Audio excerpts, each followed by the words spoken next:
Steve Biko, Ramogi TV, Siaya. Jatend migao mar apaya kod yore wuoth Davis CHIRCHIR oyango ni chenro mar gero gach reru manyasani kuwuok Narok ka kalo Kisumu nyaka Malaba dhi nyime kaka ne oland kod jatend piny Kenya William Ruto. CHIRCHIR nyiso komiti mar od Senate mochung'ne apeyni kod wuoth ni chenro makamano dhi yudo sir mar omenda kuwuok omenda moyiedhi mar bero gach reru kata Railway Development Levy kaachiel gi joket mwandu mowuok e piny China. Chris Owino mioler. Oganda mawuok e gwenge mag Nyanza kod Imbo mar Kenya koro chunygi nyalo yweyo bang' jatend migao mar apeyni kod wuoth Davis CHIRCHIR singo ne gin gedo mar gach reru manyasani kata SGR kowuok Narok kakalo Kisumu nyaka Malaba dhi nyime maonge ng'ikruok moro amora. This meeting officially open.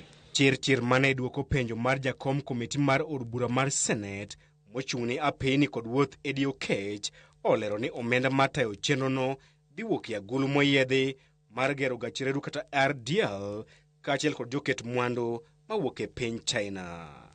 CS, in representative of this particular budgetary need, could you clarify on the issue of extension of Narok Malaba SGR?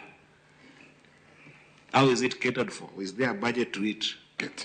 So we are leveraging on RDLF, and we are working with China Exim, with the China government, to see how to support, to employ RDLF to support the construction of this section,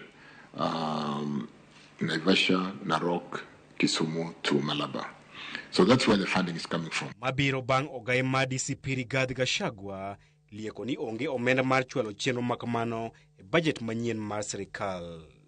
Chenro makamano dhi muonyo bilion 600 e kinde mag agulu moyiedhi mar RDL to dhi golo bilion 45 higa ka higa mar siro chenro no. Komachielo, gedo mar wang' apaya maduong' mar Ironi Mau Summit bende osemako mach e kinde mar sirikal geno mar yawo wang' apaya mar Ironi nyaka Naivasha dwe mar 8 higani. We intend to deliver Rironi to Naivasha road dual and open to traffic by August this year. So we are working around the clock. We are visiting the road every so often to make sure that we don't lapse on the timelines. Lendo makamano dhi kelo mor e chuny jowuoth makaluo matiyo kod wang' apaya maduong' mawuok Nairobi kochomo Nakuru, okang' madhi tieko dhungruok mar geche e wang' apaya makamano.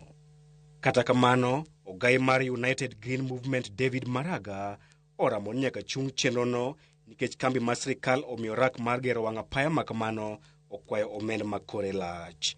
As soon as Ruto came to power, he revoked that contract and gave it to a Chinese company at a cost of 192.6 billion, an extra 33.3 billion shillings.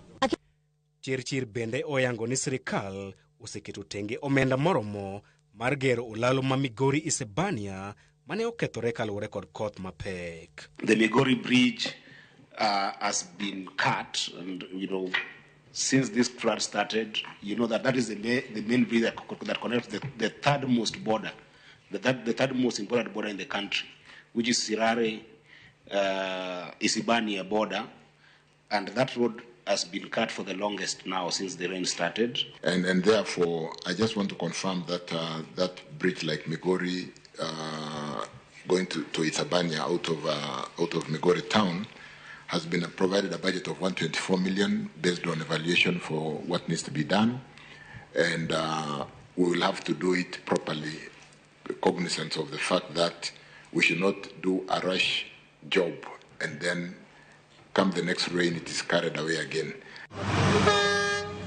Jatend migao mar apeyni Davis CHIRCHIR wacho ni yo kende mar konyo sirikal choko omenda moromo mar kongo apeyni mathoth madwarore pacho kae en kokalo kuom jogo we geche matiyo kod apeyni madongo. Chris Owino, Ramogi TV, Nairobi. Yakoro mogi tok report ma Chris Owino bedo kawa yweyo